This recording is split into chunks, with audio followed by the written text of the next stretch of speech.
48 volt 1000 ওয়াটের এই ইজিবেকের মোটরটি আমরা A to Z coil rewinding করে আপনাদেরকে দেখাবো কোথায় কি লাগে, কত সিস্টেমে বাদাই করা যায়, একেবারে ক্যালকুলেশন সহকারে ডায়াগ্রাম দিয়ে একেবারে যা কিছু লাগে সব তথ্য দিয়ে আজকে একবার ক্যালকুলেশন করে আপনাদেরকে দেখাবো, যাতে দ্বিতীয়বার আর সারা জীবনে একটা ভিডিও দেখা না লাগে যে এই ধরনের মোটর কিভাবে কয়েল রিওয়াইন্ডিং করতে হয়। আর আপনারা যারা এই ধরনের কাজগুলো শিখতে চান, যেমন যে কোনো ধরনের মোটর একেবারে টেবিল ফ্যান, সিলিং ফ্যান থেকে শুরু করে gypsy fan, mud pump, submersible, 3 phase, ইজিবেকের motor, charger, controller, digital scale বা ব্লেন্ডার জাতীয় আইটেমগুলো কিচেনে ব্যবহৃত micro oven, electric oven, rice cooker বা পাওয়ার টুলস বা বিভিন্ন ধরনের আইপিএস বা এসি ফ্রিজ বা বিভিন্ন ধরনের সার্কিট বা পিসিবি রিপেয়ার কোর্স আমাদের কাছে চাইলে সরাসরি এসে ওই কাজগুলো করতে পারেন। তো এখানে 48 ভোল্ট 1000 ওয়াটের এই ডিসি মোটরগুলো কীভাবে কয়েলটা বাদাই করতে হয়, আসলে আমাদের ইউটিউবে অনেক ধরনের ভিডিও দেওয়া আছে অলরেডি, আপনারা চাইলে দেখে নিতে পারেন, কারণ আমরা রেগুলারই কাজ করি, রেগুলার তো আর ভিডিও বানানো সম্ভব না, তাই মাঝে মধ্যে কয়েকটা ভিডিও বানাই। তো এটা কীভাবে খুলতে হয় স্টেপ বাই স্টেপ আপনাদেরকে দেখাচ্ছি। এটাতে কিন্তু ম্যাগনেট থাকে, এই জন্য মধ্যের অংশটা খুলতে একটু কষ্ট হবে। তো আমরা এখান থেকে কোনো একটা সাপোর্ট দিয়ে নিচের দিকে চাপ দিয়ে এটা খুলে নিলাম, দেখলেন। তো এটা খোলার পর আমরা এটা কেটে নেব, কোথা থেকে কাটতে হবে এবং কোথা থেকে কয়েল বাদাই করা শুরু করতে হবে, কোন দিক থেকে কোন দিকে যাবে সব কিছুই ডাটা আজকে আপনাদেরকে দেবো।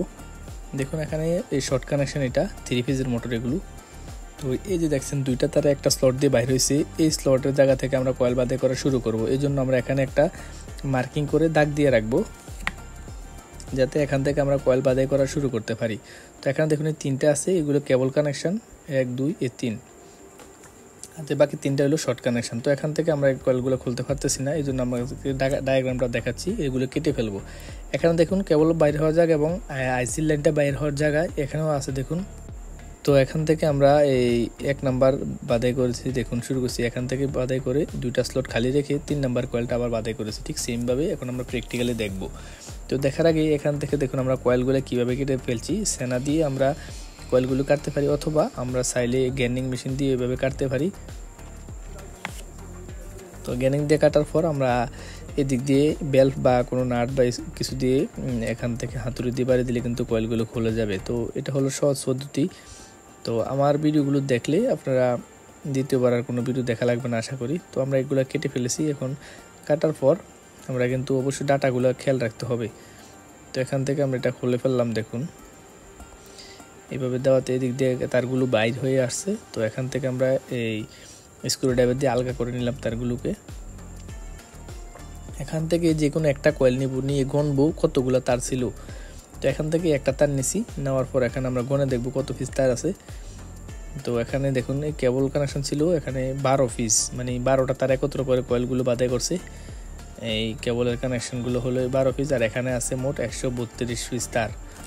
তো এখানে 132 পিস আমরা যদি খেয়াল করি, আসলে ক্যালকুলেটরে ভুল লিখছিলাম, 33 লিখে ফেলছি আর কি। দেখুন এখানে 12 পিস আছে কেবলের মধ্যে, যেগুলো 3টা কেবল বাইরে আসে। তো এখানে 32 পিসের জায়গায় আমরা 33 দিয়েছি। যাই হোক আপনারা আশা করি বুঝতে পারবেন।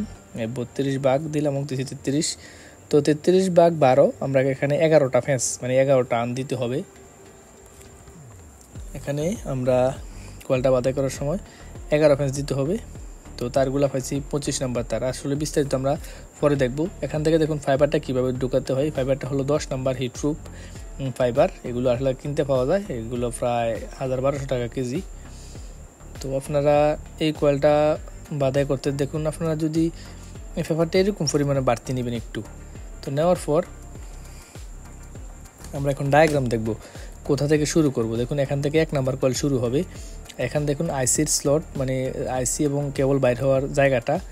তো 2 নাম্বার থেকে শুরু হয়ে কেবল বাইর হওয়ার জায়গার পর দেখুন এখানে 25 নাম্বার তার 12টা একত্র করে 20 ফিট লম্বা 11 ফেন্স দিতে হবে। তো আমরা এভাবে দিব। তো এখানে এই দেখুন এই যে কেবল বাইর হয়েছে, এরপর থেকে 2 নাম্বার স্লট থেকে বাদাই করা শুরু। এর আগেও আমরা কিন্তু এখানে টেস্টার দিয়ে দাগ দিয়ে রেখেছিলাম মার্ক করে, এখান থেকে শুরু হবে এবং কয়েলটা বাদাই করে ডান দিকে যাবে, ডান দিকে যাবে কয়েলটা বাদাই করে। দেখুন এভাবে বাদাই করা ছিল, যেখান থেকে ঠিক সেম জায়গা থেকে আমরা শুরু করব এবং কয়েল বাদাই করে ডান দিকে যাব। এখানে আমরা মোট 11টা ফেন্স দিব। তো এখানে একটা 10 নাম্বার বা 8 নাম্বার তার নাট দিয়ে দিবেন, দিলে আমরা কয়েলটা বাদাই করার সময় ফাইবারে বেশি প্রেশার পড়বে না এবং ফাইবারগুলো নষ্ট হবে না। আর নাটের মধ্যে অবশ্যই মাস্কিং টেপ বা কোনো টেপ বা টিউব দিবেন যাতে তারের ইনসুলেশনগুলো উঠে না যায়। এখানে আমরা সোজাসুজি ডাইরেক্টলি আমরা 11টা ফেজ দিব। এখানে 25 নাম্বার তার আছে 12টা 20 ফিট লম্বা এবং এখানে আমরা ফেজ দিছি 11টা। তো দুইটা কয়েল বাদে 1 2 3 নাম্বার কয়েলটা এখন আমরা বাদাই করব। এই 3 নাম্বারটা বাদাই করতেছি দেখুন, কারণ যেহেতু এটা 3 ফেজের মোটর, তো এখান থেকে নাটটা তুলে নিয়ে এই জায়গায় দিয়ে দেব, পিছনেরটাও আবার সেম ভাবে দিয়ে দেব। তো সোজা পদ্ধতি, জিনিসগুলো আসলে আহামরি কোনো কঠিন কাজ না। অনেকে বলে কয়েলের কাজ কঠিন, আসলে সবচেয়ে সহজ কাজগুলো হলো কয়েলের কাজ, কারণ একটা কয়েলের ভিতরে মোটরের ভিতরে তার আর বেয়ারিং ছাড়া বেশি কিছুই থাকে না। ছোটোখাটো যদি ক্লাস টাস দুই একটা থাকে, আর একটা সার্কিট বা অন্যান্য কাজের মধ্যে অনেক কিছু থাকে। তো এখান থেকে দেখুন 1 2 এই 3 নাম্বারটা আবার আমরা বাদাই করব। চাইলে যে কোনো মানুষই কয়েলের কাজগুলো শিখতে পারে, আর এই কয়েলের কাজগুলো যদি একবার আপনি শিখতে পারেন, সারা জীবনের জন্য যে কোনো ইলেকট্রিক্যাল কাজ আপনার জন্য সহজ হয়ে যাবে। অনেকে এটা বুঝতে চায় না। জিনিসগুলো হলো, কয়েলের কাজ হলো সব কাজের মৌলিক কাজ, মাদার। তো এটা পারলে আপনি অন্যান্য কাজ আপনাকে আটকে রাখতে পারবেন ইনশাল্লাহ। তো এখানেও আমরা ঠিক এই 11টি ফেজ দিব। 11টি ফেজ দেওয়ার পর আবার আরেকটা কয়েল বানাবো। একেবারে আমরা ফুল ভিডিও বানাইছি, কারণ যারা একেবারে নতুন তাদের জন্য। এখানে কিন্তু আমি বলে দিলে হতো, কিন্তু অনেক ভিডিও দেখতে পাই যে আসলে একটু বলে আর পুরো ভিডিও দেখে না, কারণ আমরা বুঝতে পারি এই ভিডিওগুলো দেখলে, কিন্তু সাধারণ যারা একেবারে নতুন তারা কিন্তু এগুলো বুঝতে পারে না। এই জন্য আমি ফুল ভিডিওটা কষ্ট করে বানাইছি, আপনারা কষ্ট করে দেখুন। দেখুন এখান থেকে আবার 3 নাম্বার কয়েলটা বাদাই করতে হবে, মানে মধ্যে দিয়ে 2টা কয়েল বাদার জায়গা খালি রেখে কয়েলগুলো বাদাই করতে হবে। এখানে প্রত্যেকটা সেটে 4টা করে কয়েল আছে দেখুন, এটা নিয়ে 4টা কয়েল শেষ। তো আমরা এখান থেকে এই কয়েলটা বাদাই করতেছি খুব সহজে। আমাদের ইউটিউব চ্যানেলে সব ধরনের ইলেকট্রনিক্সের মোটামুটি ভিডিও আছে, সব ধরনের বলতে কমনলি যেগুলো বাসা বাড়িতে ইউজ করা হয় আর কি। আর বিস্তারিত জানতে অবশ্যই আমাদের ইউটিউব চ্যানেলটি ভিজিট করবেন। তো এখানে আমরা 11টি ফেজ দিব মোট।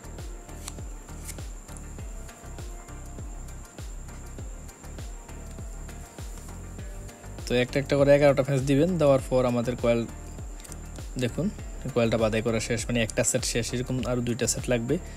তো এখানে আমরা এই কয়েলের পর থেকে শুরু করব আবার। এখানে 25 নাম্বার তার 12টা একত্র করে 20 ফিট লম্বা তার আবার বানিয়ে নিছি। তো এখান থেকে আবার এই ডান দিকে যাবে, যে কয়েলটা বাদাই করছি এর পরের কয়েলটা আমরা এখন বাদাই করতেছি।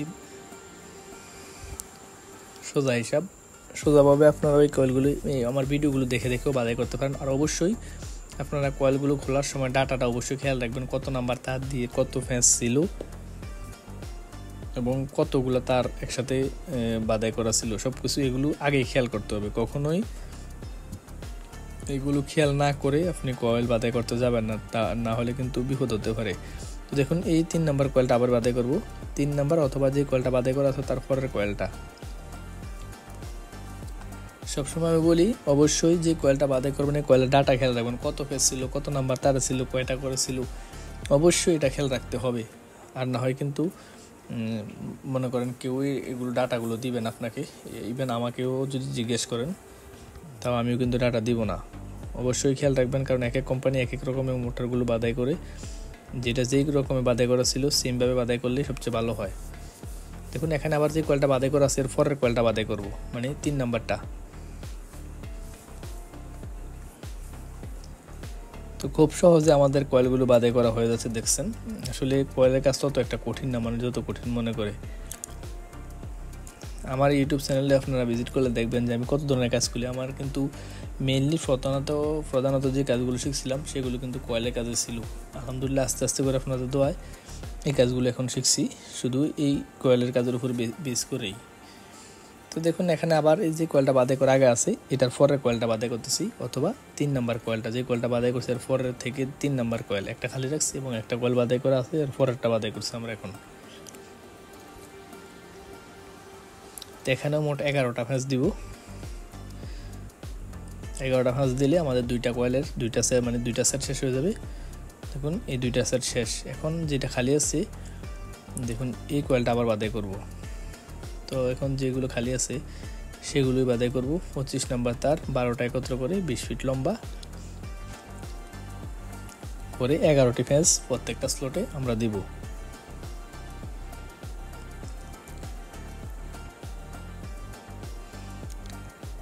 তো এখানে কঠিনের কিছু নেই, জিনিসগুলো যদি আপনারা দেখেন, দেখুন এখানে কিন্তু কয়েলগুলো ঢুকানো যাচ্ছে না, মানে ফাইবারগুলো একটু শর্ট হয়ে গেছে, এই জন্য আমরা ফাইবারগুলো কেটে দিলাম। কারণ যতটুকু বাড়তি আছে এতটুকু আমরা আরও কেটে ফেলে দিতে হবে, এতটুকু প্রয়োজন নাই আমাদের। এখন যে কয়েলটা খালি আছে মানে 3 নম্বরটা আর কি, 3 নম্বরটা খালি আছে যেটা বাদাই করছি এর পরে 3 নম্বর। তো এখানে আবার 11 ফেজ দিব, সোজাসুজি ফেজ। দেখুন ভাই কোন দিক দিয়ে ঢুকে এবং কোন দিক দিয়ে কয়েলটা বাহির করতেছি। আপনি যদি কিচ্ছু না জানেন তাও এগুলো দেখে দেখেও কয়েলগুলো বাদাই করতে পারেন। আর এই একটা মোটরের দাম প্রায় 6,000 টাকার আশেপাশে বর্তমান প্রাইস, কিন্তু এই কয়েলটা বাদাই করতে আপনার 200 থেকে 250 টাকা তার খরচা হবে। মনে করেন পুরান তামাটা যদি বিক্রি করে দেন, পুরান তামা বিক্রি করার পর যে টাকাটা পাবেন আর সাথে 200 থেকে 250 টাকা মানে তার আনলেই হয়ে যাবে।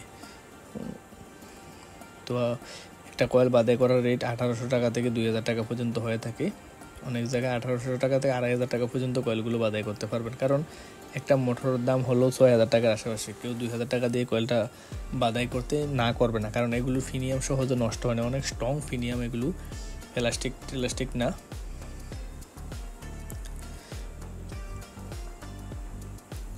তো এই মোটরগুলো অনেক স্ট্রং, শক্তিশালী এবং ফিনিয়াম কখনোই সহজে নষ্ট হয় না, যেহেতু এগুলো লোহার ফিনিয়াম। দেখুন যে কয়েলটা খালি আছে এগুলি শুধু আমরা এখন বাদাই করতেছি।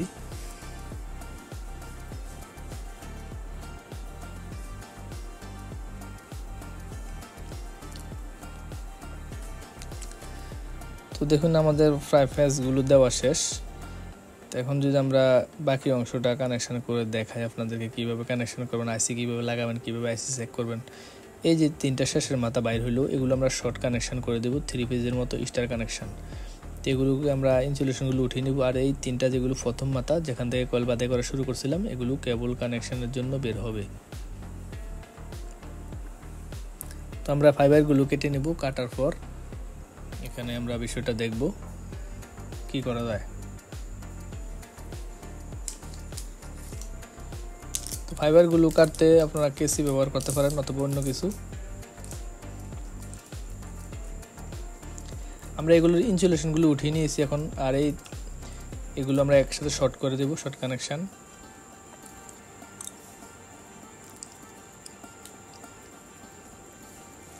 আর এগুলো অবশ্যই সোল্ডারিং করে দিবেন।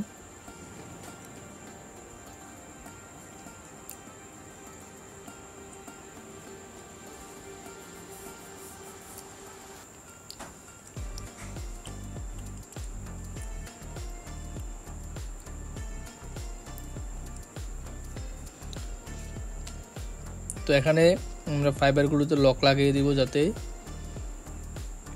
কয়েলগুলো উপর দিকে উঠে না আসে।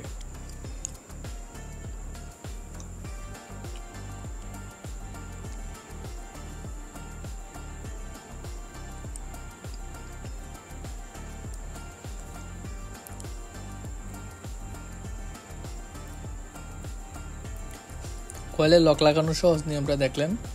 আমরা সবগুলো তো লাগানো দেখাইলাম না, কারণ ভিডিওটা লম্বা হয়ে যাবে। একটাতে লাগানোর যে নিয়ম সবগুলোতে না লাগানোর একটা নিয়ম। এখন আমরা আইসিটা চেক করা শিখবো। এখানে দেখুন নেগেটিভ, আইসির নেগেটিভ এবং পজিটিভ উল্টা লাগালে কিন্তু কন্টিনিউটি পায়, মানে আইসির পজিটিভ এবং মিটারের নেগেটিভ, আর মিটারের পজিটিভ আইসির নেগেটিভে লাগালে কন্টিনিউটি পাইছে। এখন দেখুন পজিটিভে নেগেটিভে লাগালে কিন্তু কন্টিনিউটি পাবে না। যদি কন্টিনিউটি পায় তাহলে এটা বাদ, আইসি খারাপ। আর উল্টা লাগালে আইসির পজিটিভ মিটারের নেগেটিভ, মিটারের পজিটিভ আইসির নেগেটিভ, এভাবে লাগালে কন্টিনিউটি পাবে কিন্তু পুরোপুরি পাবে না। পুরোপুরি পাইলেও বাদ। দেখুন একটু বাকি আছে, এটা কিন্তু পুরাটা দেখায় না। দেখুন ডাইরেক্ট যদি ধরি কিন্তু কন্টিনিউটি পুরাটা দেখাচ্ছে, এমনিতে পুরাটা দেখালে বাদ। তো আইসি চেক করার সোজা নিয়ম এটাই। এছাড়াও আরও অনেক নিয়ম আছে, সেগুলো আমরা অন্য ভিডিওতে আলোচনা করব। এভাবে চেক করলে। আর অবশ্যই আপনারা চেষ্টা করবেন যখন কয়েল বাধাই করবেন আইসি পুরানটা ভালো থাকলেও চেঞ্জ করে নতুন লাগিয়ে দেওয়ার চেষ্টা করবেন। অনেক সময় আইসির কারণে ডিস্টার্ব করে, এগুলো আমরা প্র্যাকটিক্যাল এক্সপিরিয়েন্স থেকে বলছি। কারণ আইসি একটা দাম কোনো বেশি না, কিন্তু মোটরটা ডিস্টার্ব দিলে দ্বিতীয়বার আনলে আবার এটা খারাপ দেখা যায়। অবশ্যই আইসি নতুন লাগাবেন। আর এখানে আমরা মাস্কিং টেপ দিয়ে দিচ্ছি। আসলে আমরা এখানে ঝালাই করার ইয়েটা আনি নাই, এগুলো বার্নার দিয়ে ফ্রিজে অ্যালুমিনিয়াম সোল্ডারিং একটা রড পাওয়া যায় ফ্রিজের দোকান থেকে, এটা আনবেন। এইগুলো আনলে সুন্দর জ্বালাই হয়। এই জ্বালাইটা যদি দেখতেছেন অবশ্যই আমাদের আগের ভিডিওটা দেখবেন। আমাদের আগের এই ইজি বাইকের মোটরগুলোর, এই যে মিশুকের একটা মোটর আছে A to Z বাঁধাই করছিলাম, ওইটার মধ্যে দেওয়া আছে কীভাবে জ্বালাই করছি, কীভাবে একেবারে সুন্দরভাবে জ্বালাই হয়। অ্যালুমিনিয়ামের সুন্দরভাবে জ্বালাই হয়, অনেকে অ্যালুমিনিয়াম সোল্ডারিং করতে পারে না। তো আসলে রাং দিয়ে এগুলো জ্বালাই হবে না। এগুলো জ্বালাই করার জন্য আলাদা এই অ্যালুমিনিয়ামের জ্বালাইয়ের রড পাওয়া যায়, ব্লিজিং রড এবং ফিতল রডের মতো, যেগুলো ফ্রিজের মিস্ত্রিরা ব্যবহার করে, ফ্রিজের পার্টসের দোকানে পাবেন। দেখুন এখানে বেশি কিছু নেই, একটা বড় ফিনিয়াম আছে এবং একটা মোটরের যে রোটরের এই শেপটা আছে। তো সিম্পল জিনিস, এখানে বেশি কিছু নেই দেখানোর, এই জন্য আর বেশিটা খুললাম না, কারণ আপনাদেরকে আমি চেষ্টা করি সবগুলো খুলে একেবারে লাগাইয়ে দেখার জন্য। আশা করি আমাদের যারা ভিউয়ার্স আছেন তারা এই ভিডিওগুলো দেখলে বুঝতে পারবেন, এই জন্য আর বিস্তারিত খুললাম না, কারণ এত সিম্পল জিনিস খুলে দেখাইলাম না। এখানকার কাঁটাটা খুললে কিন্তু এদিক দিয়ে হাতুড়ি দিয়ে বাড়ি দিলে কিন্তু এটা ফিনিয়াম পুরোটা খোলা যাবে। তো এখানে দেখুন আমরা এটা আগে লাগিয়ে দিই। এটা লাগানোর পর দেখুন এখানে গিয়ারভাবে ঘুরতেছে, খুব সুন্দরভাবে শক্তিশালী মোটর এগুলো। তো এখানে আমরা বডিটা যদি লাগিয়ে দিই, এটা অবশ্যই বার্নিশ করে লাগাবেন। আমি চেক করার জন্য একবারে ফিটিং করে দিয়েছি, কারণ এটা সার্ভিস সেন্টারে কাজ করছিলাম, এই জন্য এখানে বার্নিশ টার্নিশ আনি নাই এবং জ্বালাই করার রডটাও আনি নাই। তো এতটুকুই একটা মোটরের কাজ। আপনারা অবশ্যই আমি যেভাবে দেখাইছি এইভাবে করবেন। আর অবশ্যই কপার দিয়ে বাধাই করার চেষ্টা করবেন। আমি অ্যালুমিনিয়াম দিয়ে বাধাই করছি, অ্যালুমিনিয়াম দিয়ে বাধাই করলেও কোনো সমস্যা হয় না, ভালোভাবে বার্নিশ করে দিলে কোনো সমস্যা নেই। তো এখানে আমি ডাইরেক্ট তার কেবল না দিয়ে, জোড়া না দিয়ে ডাইরেক্ট তার বাইর করছি।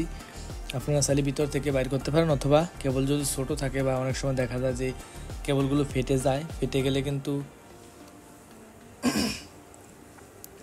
গেলে কিন্তু এগুলো শর্ট হয়ে যায়। এই জন্য বাইরে এনে যদি জোড়া দেন, শর্ট হয়ে গেলেও কিন্তু এখানে আর সমস্যা হয় না। বাইরে এনে জোড়া দিলে শর্ট হয়ে গেলেও এগুলো কিন্তু বাইরে থেকেই চেঞ্জ করা যায়, মোটরটা খোলা লাগে না। তো দেখুন এখানে আমরা এটা একটু আপনাদেরকে সোল্ডারিং করে দেখাবো, এগুলো ফাঞ্চিং করে দিচ্ছি চেক করার জন্য আর কি। তো এটা ফাঞ্চিং করার পর আমরা কিন্তু এখানে জ্বালাই করে দেখব।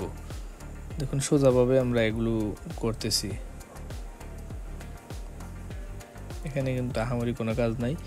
এই যে দেখছেন রডটা, এটা হলো aluminium soldering rod. Aluminium soldering জ্বালাই করার জন্য একেবারে সুন্দরভাবে জ্বালাই হয়। এগুলো অ্যালুমিনিয়াম খুব স্মুথভাবে জ্বালাই হয়। আর এই জ্বালাইয়ের ক্ষেত্রে অবশ্যই যত মোটা তার হবে ততই কিন্তু জ্বালাইটা ভালো হবে, যত চিকন তার তত একটু রিস্ক থাকে, কারণ অনেক সময় হিটের সাথে তারগুলো ছিঁড়ে যায়। দেখুন কত সুন্দরভাবে জ্বালাই হচ্ছে, একেবারে অ্যালুমিনিয়ামে খুব ভালোভাবে ধরে। এগুলো বানানো হয়েছে কিন্তু অ্যালুমিনিয়াম ভালোভাবে জ্বালাই করার জন্য। আর আপনারা যারা এই ধরনের কাজগুলো শিখতে চান, চাইলে সরাসরি আমাদের কাছে এসেও শিখতে পারেন, অথবা আমাদের ইউটিউবের ভিডিওগুলো দেখে শিখতে পারেন। Thank you for watching this video.